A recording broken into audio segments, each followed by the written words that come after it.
नमस्कार दोस्तों, स्वागत है आपका आज के इस नए मोटिवेशनल वीडियो में। आज की वीडियो आपको अपनी लाइफ में आगे बढ़ने के लिए मजबूर कर देगी। वीडियो शुरू करने से पहले अगर आप इस चैनल पर नए हैं तो चैनल को सब्सक्राइब करके वीडियो को लाइक ज़रूर कर दीजिएगा। तो चलिए शुरू करते हैं। पूरी दुनिया में पक्षियों की 10,000 से भी ज़्यादा प्रजातियाँ पाई जाती हैं।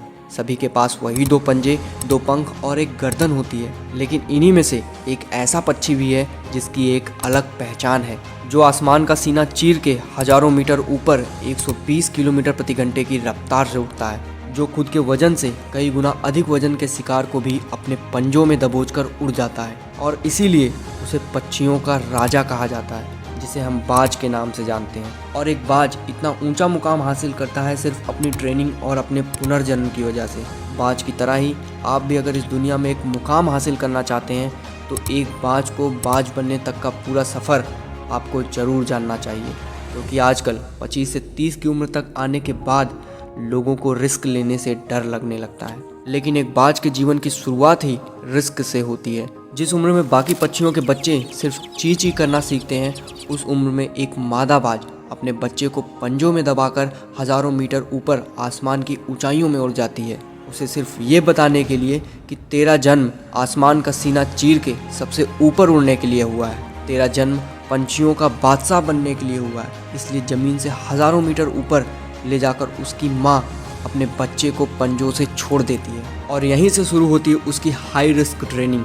वो चूजा ज़मीन की तरफ तेज़ी से गिरने लगता है, थोड़ा नीचे आता है तो उसके पंख खुलने लगते हैं, नीचे आते आते वो अपने पंख फड़फड़ाने लगता है, लेकिन वो अभी तक उड़ना नहीं सीखा है। वो ज़मीन से कुछ ही ऊपर होता है, ऐसा लगता है कि कुछ ही सेकंड में उसका जीवन समाप्त हो जाएगा, लेकिन अचानक एक पंजा उसे अपनी गिरफ्त में लेता है और वापस आसमान में उड़ जाता है। वो पंजा होता है उसकी माँ का, जो उसके पीछे उड़ रही थी। उसकी ये ट्रेनिंग तब तक चलती रहती है जब तक वो उड़ना नहीं सीख जाता। इतनी हाई रिस्क ट्रेनिंग के बाद इस दुनिया को मिलता है एक बाज। बारिश के वक्त जब सारे पक्षी आश्रय की तलाश करते हैं, तब यही बाज उसी बारिश में आसमान को चीरते हुए ऊपर निकल जाता है और बादलों से कहता है, तू बरस ले, कितना बरसेगा, मैं फिर भी उड़ूंगा, और फिर नीचे आकर चैलेंज करता है। एक बाज की उम्र लगभग 70 साल होती है। जब वह 40 साल का होता है तब एक परेशानी उसकी ज़िंदगी में मौत बनकर आती है, जो आपकी परेशानियों की तुलना में बहुत बड़ी होती है, क्योंकि 40 साल की उम्र में बाज की चोंच इतनी मुड़ जाती है कि उसे शिकार निगलने में बहुत परेशानी होती है। उसके पंख भारी हो जाते हैं और उसकी छाती से चिपकने लगते हैं, जिससे उसका उड़ना बहुत मुश्किल हो जाता है। उसके पंजे लंबे और लचीले हो जाते हैं, जिससे वो शिकार को सही तरीके से पकड़ नहीं पाता।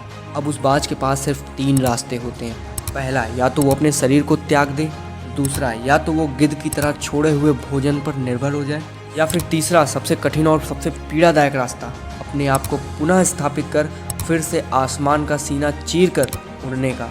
और बाज इसी तीसरे रास्ते को चुनता है और अपने पास के सबसे ऊंची चोटी पर पहुंच जाता है, वहां पर अपना घोंसला बनाता है और फिर वहां से शुरू होता है परेशानियों को जड़ से उखाड़कर आसमान में उड़ने का सफ़र।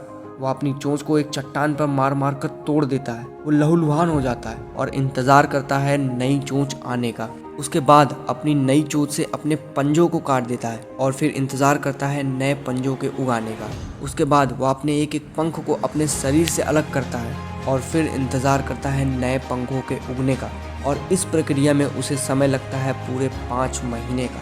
इन 5 महीनों की कड़ी तपस्या के बाद पुनर्जन्म होता है एक बाज का। वो फिर से तैयार होता है आसमान का सीना चीर कर उड़ने के लिए।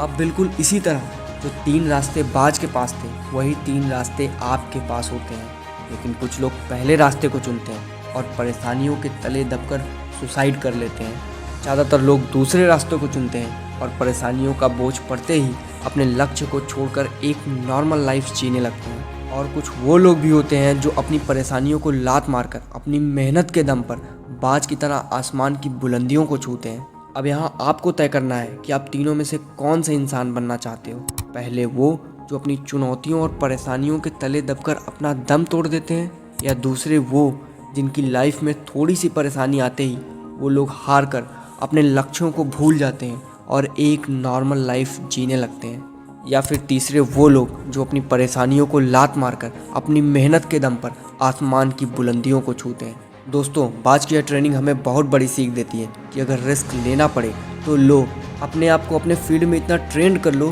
कि उस फील्ड में आपसे ऊपर उड़ने के बारे में सोचकर लोगों के पसीने छूट जाएं। तभी आप अपने फील्ड के बादशाह कहलाओगे।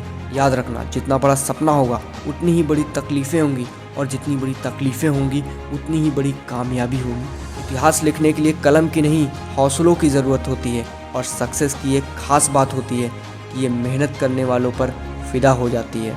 इसलिए अगर आप अपनी लाइफ में एक मुकाम हासिल करना चाहते हैं तो आज से ही एक प्रण लीजिए और काम करना शुरू करिए, ताकि आप उस बाज की तरह बन सकें जो अपने दम पर आसमान की ऊंचाइयों को छू लेता है। बस आज के लिए इतना ही। उम्मीद करता हूँ कि ये वीडियो आपको पसंद आई होगी। ऐसे ही और मोटिवेशनल वीडियोज़ के लिए चैनल को सब्सक्राइब करके वीडियो को शेयर करिए अपने उन सभी दोस्तों के साथ जो अपनी लाइफ में आगे बढ़ना चाहते हैं। जय हिंद, जय भारत।